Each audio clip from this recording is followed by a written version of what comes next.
के मार्ग पर चलने वाले तमाम महापुरुषों को मैं सादर नमन वंदन करता हूं। साथ ही साथ यहाँ पे बैठा हमारा भिक्षु संघ, उनको मैं वंदन करता हूं। और कार्यक्रम के तमाम सहयोगी जो इस प्रकार के आयोजन में अपनी विशेष भूमिका निभा रहे हैं, उन सभी का मैं तहे दिल से आभार व्यक्त करता हूं। साथियों, आज का जो इस कार्यक्रम का आयोजन है, मैं पिछले 2-3 सालों से देख रहा हूं और आपके बीच में आने का सौभाग्य मुझे प्राप्त हुआ। ये मेरे लिए बड़े ही सौभाग्य का विषय है, हर्ष का विषय है और मैं अपने आप को गौरवान्वित फील कर रहा हूं कि बिलौलिया की धरती पर मैं उपस्थित हूं और अपने विचारों को आप तक पहुंचाऊं, अपने कार्यों को आप तक पहुंचाऊं। ये सारी चीजें आपके लिए जानना आदि आवश्यक है। जैसा कि अभी गुरुजी यशस्वी प्रकाश शिवशंकर मौर्य जी ने कहा कि शादी विवाह आरपी मौर्य जी ने नहीं किया, तो ये बताने की चीज नहीं है, ये समाज को, देश को समझने की जरूरत है। उदाहरण के लिए मैं थोड़ा सा बात आपको बताऊं। भगवान बुद्ध ने शादी विवाह तो किया और करने के बाद उन्होंने कहा नहीं, ये नश्वर है, इससे हमारा कोई मतलब नहीं है, हमारा मार्ग कुछ और है, हमें किसी और मार्ग पर चलना चाहिए। कहा ना, ये सभी लोग अच्छे से जानते हैं। उन्होंने अपना घर परिवार सब छोड़ करके और समाज के मानव कल्याण के उत्थान के लिए निकल पड़े। इतिहास सभी को पता है, मुझे ज्यादा बताने की जरूरत नहीं है। तो भगवान बुद्ध ने जो गलती करी थी शुरुआत में, वो तब करी थी जब भगवान बुद्ध को ज्ञान की प्राप्ति नहीं हुई। और अगर मैं भगवान बुद्ध का सच्चा उपासक हूं तो भगवान बुद्ध ने जो गलती करी, उस गलती को अगर मैं दोबारा करता हूं तो मुझे उनका अनुयायी कहने का कोई अधिकार नहीं है। मैं सभी के लिए ऐसा नहीं कहूंगा कि हर कोई शादी विवाह ना करे। शादी विवाह जरूरी है। हमारे घर में व्यक्तिगत तौर पर मैं आपको बताऊं कि मैं 2 भाई हूं। एक भाई हमारे जो है वो घर परिवार देख रहे हैं, तो दूसरे भाई ने ये सोचा कि क्यों ना हम धर्म के लिए काम करें और देश के लिए काम करें। बड़े भाई साहब इतने सक्षम है कि वो घर परिवार संभाल सकते हैं और संभाल रहे हैं, इसके लिए मैं उनका शुक्रगुजार हूं। और शायद मैं बड़ा भाई होता या घर में अकेला होता तो हमें बुद्ध की तरह, भगवान बुद्ध की तरह धर्म के मार्ग पर चलकर प्रचार प्रसार या राजनीति में आने की जरूरत नहीं थी। फिर मैं शादी विवाह करके अपना घर परिवार संभाल रहा होता। ये मेरा सबसे पहला धर्म था। तो मेरा आप लोगों से निवेदन ये है कि बुद्ध को अगर आप मानते हैं तो जिस कड़ी में आप समझते हैं, अभी मैं देख रहा हूं यहाँ पे पंचशील का पाठ हो रहा है, एक कान से हमारे समाज में लोग सुनते हैं, दूसरे कान से निकाल देते हैं। बुद्ध को मानने के लिए नमो बुद्धाय तो कर लेंगे, लेकिन आत्मसात नहीं करेंगे। कहेंगे ना, बुद्ध ने कहा कि धम्मं शरणं गच्छामि, धम्मं शरणं गच्छामि, संघं शरणं गच्छामि, बुद्धं शरणं गच्छामि। कहा ना, तो आप धम्म की शरण में मत आओ तो भी चलेगा, बुद्ध की शरण में मत आओ तो भी चलेगा। अगर संघ की शरण में आप आ गए तो पूरे देश में आपका कब्जा हो जाएगा। होगा नहीं होगा? संघ की शरण में अगर आप आ गए तो पूरे देश में आपका कब्जा होगा। होगा कि नहीं होगा? आप हाँ या ना में तो उत्तर दीजिए। संघ का मतलब है बहुत बड़ा संगठन, और इस देश का सबसे बड़ा संगठन क्या है जानते हैं? उसका नाम लेकर के मैं बताऊं क्या? नहीं, नाम लेने की जरूरत नहीं है। अगर आप सुनना चाहते हैं तो सुन लीजिए। आरएसएस देश का सबसे बड़ा संगठन है और आज वो प्रधानमंत्री बना दिया है अपना। और भगवान बुद्ध के संघ का जो फार्मूला है वो आरएसएस ने बुद्ध से ही सीखा है। मतलब मूली आपके खेत की खाएंगे लेकिन आपकी बचाएंगे नहीं। मतलब समझ रहे हैं? कि बुद्ध ने जिसको तलवार दी कि मेरे पुत्रों जाओ सब लोग संगठित हो जाओ, देश समाज की रक्षा करना, कल्याण करना, हमारे पुत्रों को समझ में नहीं आया। लेकिन जो सातिर किस्म के लोग थे उनको समझ में आ गया कि ये संघ का फार्मूला क्या है। वे हम भगवान बुद्ध के संघ के फार्मूले को समझ गए और सातिरों ने संघ बना लिया और धीरे धीरे धीरे धीरे साम दाम दंड भेद लगाते हुए आज सत्ता को अपने वश में कर लिए हैं। और आप क्या कर रहे हैं? आप 75 सालों से इंतजार कर रहे हैं कि मेरा मुख्यमंत्री बने, मेरा प्रधानमंत्री बने, हमारी विचारधारा का व्यक्ति विधायक और सांसद बने। 75 से 76 साल होने को हैं, अभी भी आप सफल नहीं हैं। और हाँ तो मुझे बता दीजिए, कोई भी मुझे बता दे कि हम सफल हैं। देश में आप कीड़े मकोड़े की तरह मतलब जी रहे हैं और लोकतंत्र में आप कहते हैं कि हम लोकतंत्र के राजा हैं। अक्सर लोग नेता को गाली देते हैं, कहते हैं नेता सबके सब बदमाश हैं। एक तरफ से हम कहते हैं इस पंडाल में आपको खचाखच भरने के लिए किसी नेता ने रोका था क्या? बताओ आप मुझे। इस पंडाल में खचाखच भरने के लिए किसी ने आपको रोका है?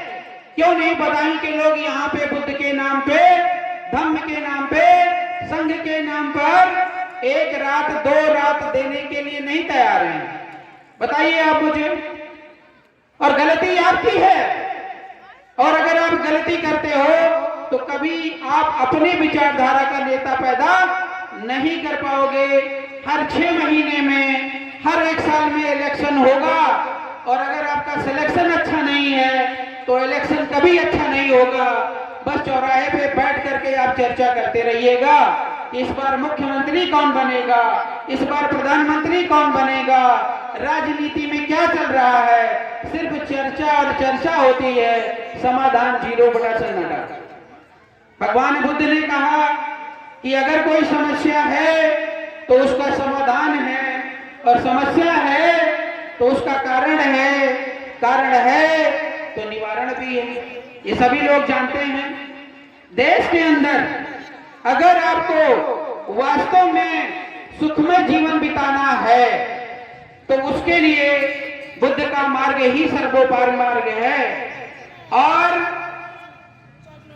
ऐसा नहीं कि हम बुद्ध को मानने लगे, पंचशील को मानने लगे तो हमारी सारी समस्या का समाधान हो गया। कहते हैं, किसी कवि ने लिखा है कि मनुष्य वही है जो मनुष्य के लिए मरे, और मरा नहीं वही जो जिया ना अपने लिए। ये बात छोटे छोटे बच्चे हमारे कविताओं में पढ़ते हैं।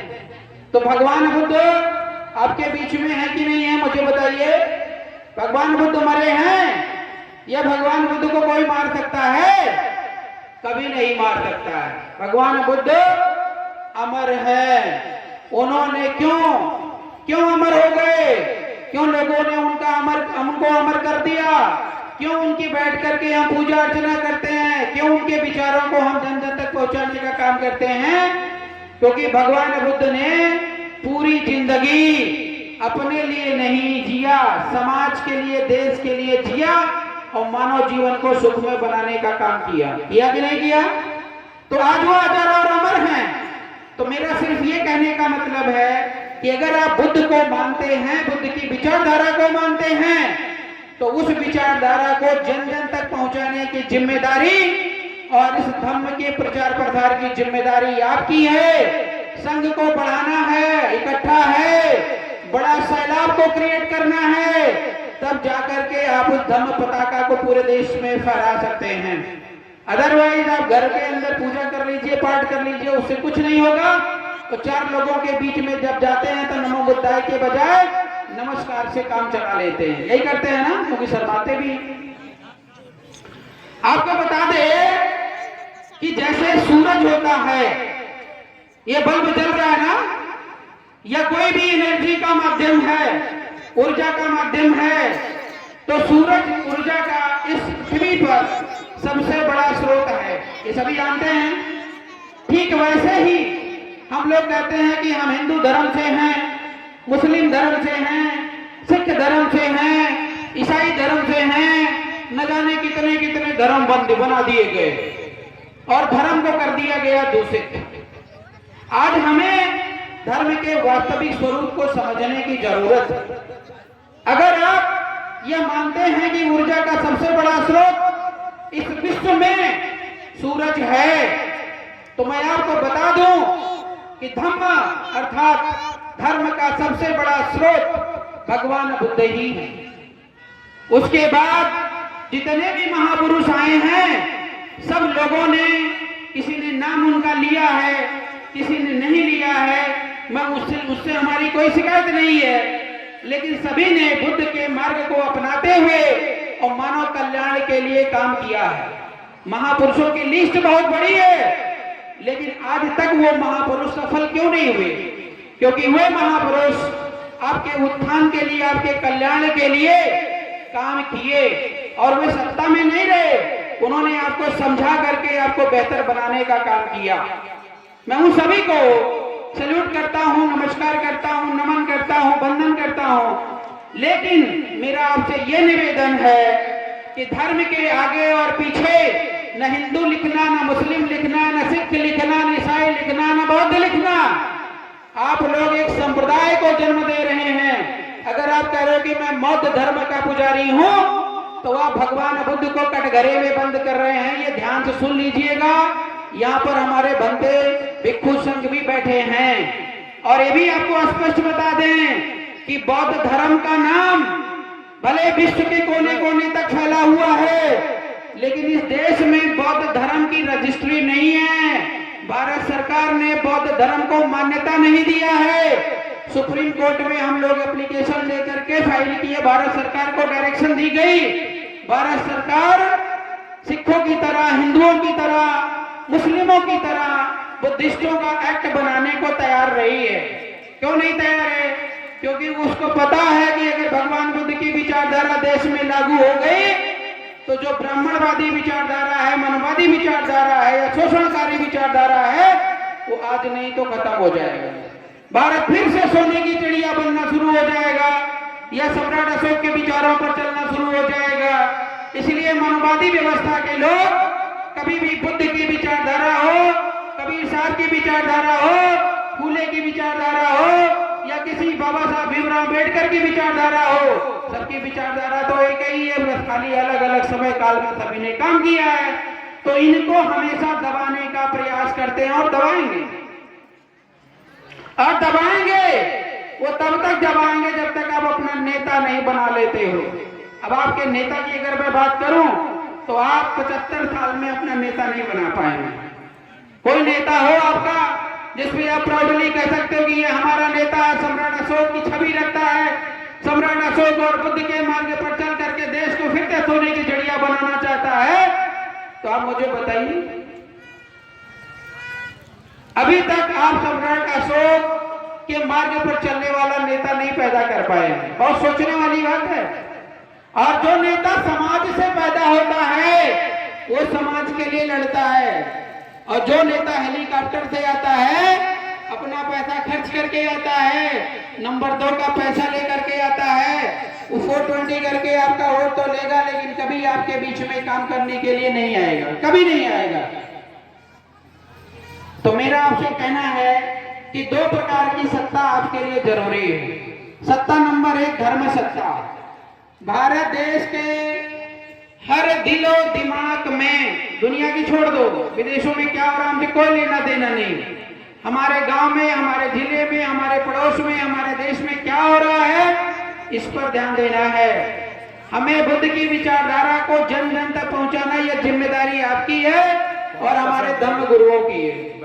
मैं धर्म गुरुओं से भी निवेदन करूंगा। बहुत सारे भिक्षु संघ चल रहे हैं, लेकिन गांव गांव प्रचार प्रसार नहीं होता, जबकि भगवान बुद्ध खुद गांव गांव प्रचार करते थे। वर्षावास, जब बारिश का समय होता था, एक जगह आराम करते थे, बाकी वो लगातार अनवरत चलते रहते थे। तो जब हर व्यक्ति के दिलो दिमाग में बुद्ध की विचारधारा होगी, तो कभी भी वह व्यक्ति गलत काम नहीं करेगा। अगर आप कहीं के दरोगा बन गए, कमिश्नर बन गए, डीएम बन गए, तो कभी भी आप घुसखोरी नहीं करेंगे। बाकी आप समझते हैं कि बुद्ध विचारधारा के लोग कितने शुद्ध पवित्र होते हैं। और दूसरी बात मैं आपको बता दूं कि अगर भगवान बुद्ध राजा के बेटे नहीं होते तो दुनिया में कोई उनको मानता भी नहीं, ये भी आप समझिएगा। अपनी बात मनवाने के लिए बड़ा आदमी बनना पड़ता है, आपसे अलग दिखना पड़ता है, तब आप मेरी बात को मानोगे।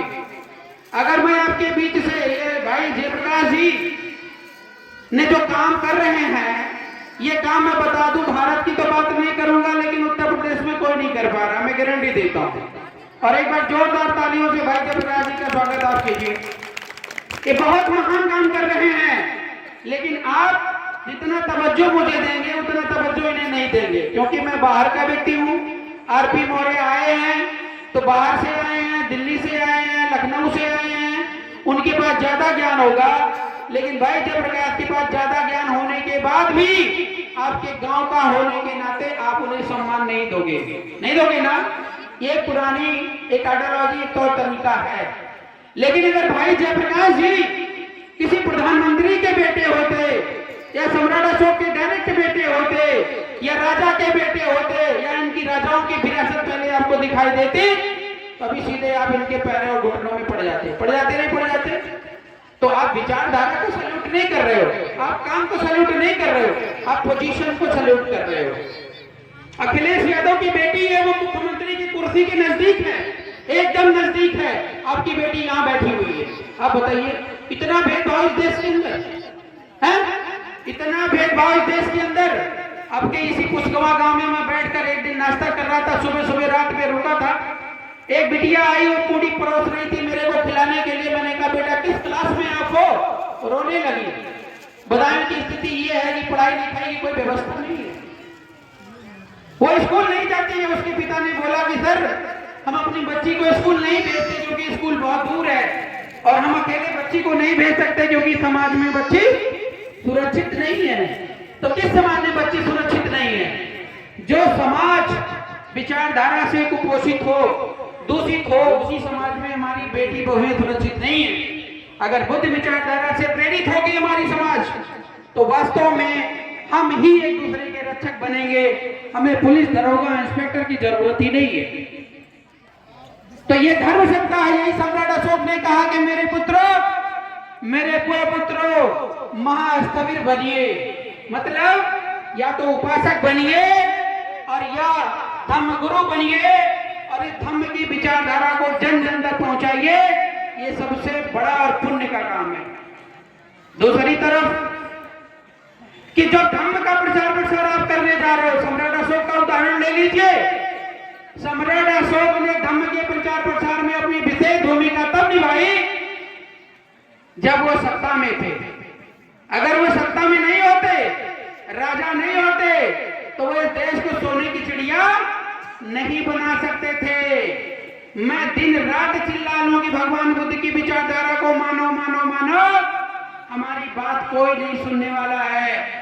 लेकिन वही बात अगर एक बार नमो बुद्धाय नरेंद्र मोदी बोल दें, अभी देश की मीडिया, टीवी चैनल सब दिखाना शुरू कर देंगे ना?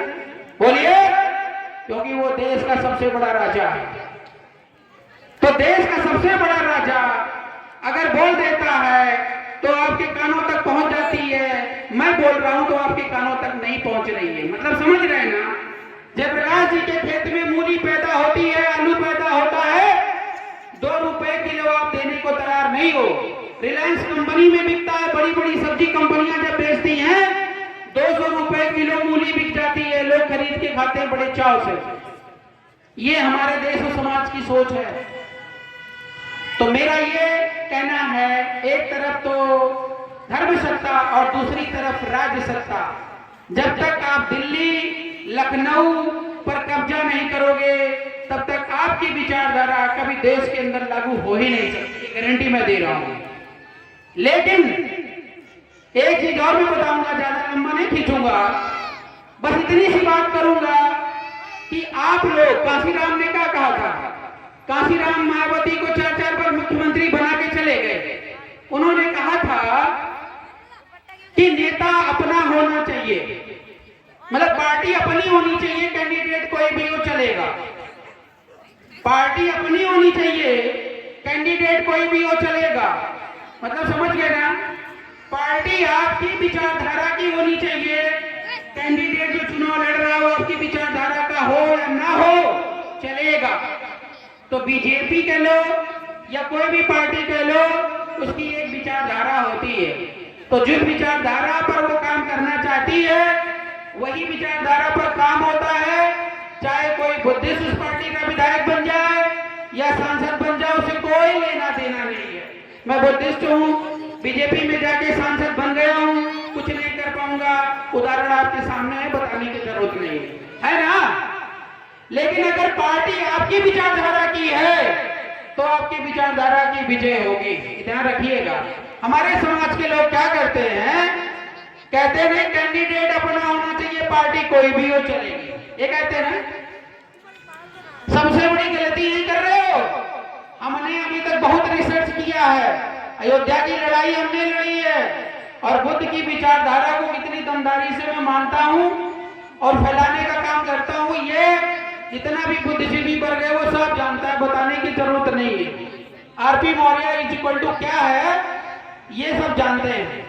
लेकिन समस्या यहाँ पर यह है कि बिना अपना नेता, अपना वोट बैंक इकट्ठा किए आप हमारी विचारधारा को या बुद्ध की विचारधारा को लागू नहीं कर पाओगे। इसलिए आप सभी का वोट एक जगह पड़ना चाहिए। आप किसी को बना लो नहीं। अगर आरपी मौर्य और जेपी मौर्य आपके क्षेत्र से लड़ गए तो आप ये समझ रहे हो कि जेपी भाई ज्यादा बेहतर हैं, आरपी मौर्य कम बेहतर हैं। तो जेपी भाई को जिता देना, आरपी भाई से माफी मांग लेना, कहते भैया इस बार आपको नहीं जिताएंगे, इस बार जेपी को जिताएंगे। लेकिन आरपी मौर्य को कारण जरूर बता देना कि भैया इस वजह से मैं आपको नहीं जिताना चाहता हूं। लेकिन आप पता है कि कारण नहीं बताओगे और क्या करोगे जानते हो? करोगे ये कि घर में 4 वोट है तो 2 वोट जेपी को दोगे और 2 वोट आरपी मौर्य को दोगे। तो आपके समाज का वोट 2 भागों में बट गया। अगर 100 वोट है 50-50 पा गए और 51 वोट पाने वाला दूसरा कोई जीत गया। मतलब समझ रहे हैं ना, ये गलती आपकी है, जेपी की नहीं है। जेपी जी ये बताना चाहते हैं आरपी मौर्य गलत है, हम सही हैं। हम ये बताना चाहते थे जेपी भाई गलत है, मैं सही हूं। आप लोग ये डिसाइड नहीं कर पाए, अपना वोट एक जगह नहीं डाल पाए। अगर अपना वोट एक जगह डालना नहीं सीखोगे और हमारा कैंडिडेट जीते या हारे, वोट इकट्ठा पड़ना चाहिए। अगर ये संकल्प जिस दिन आप ले लोगे उस दिन आपके विधायक सांसद बनने शुरू हो जाएंगे। नहीं हो जाएंगे? उदाहरण के लिए बिलसी आपके सामने है, हम लोगों ने चुनाव लड़ा, 5-5 मौर्य आपके बिलसी विधानसभा से उतरे थे। लेकिन जीत कौन रहा है? जो स्वतंत्र लड़ रहा है, स्वाभिमानी, वो पीछे है। तो किसी पार्टी से आ रहा है, वो आगे जा रहा है। तो जो पार्टी आपकी नहीं है, उसका कैंडिडेट आपका नहीं है और उस कैंडिडेट के अगर पीछे आप भागोगे तो निश्चित तौर पर आपकी विचारधारा कभी भी आगे नहीं बढ़ सकती है। बाकी आप खुद समझदार हैं, बहुत सारी चीजें बताने को हैं, बताऊंगा तो घंटों निकल जाएंगे और बहुत सारे वक्त लगेगा। और जेपी भाई को मैं विशेष तौर से आभार व्यक्त करूंगा। इस प्रकार का जो कार्यक्रम है वो लगातार आगे बढ़ता रहे और हम पूरी टीम के साथ आपके साथ हैं।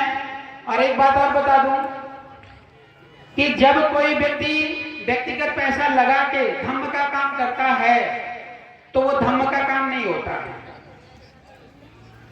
ये धम्म का काम हर किसी से 10-10, 20-20 रुपए लेकर के ही संचालित अगर किया जाए तो दिन प्रतिदिन ये काम बढ़ता चला जाएगा, दिन प्रतिदिन, कभी नहीं रुकेगा।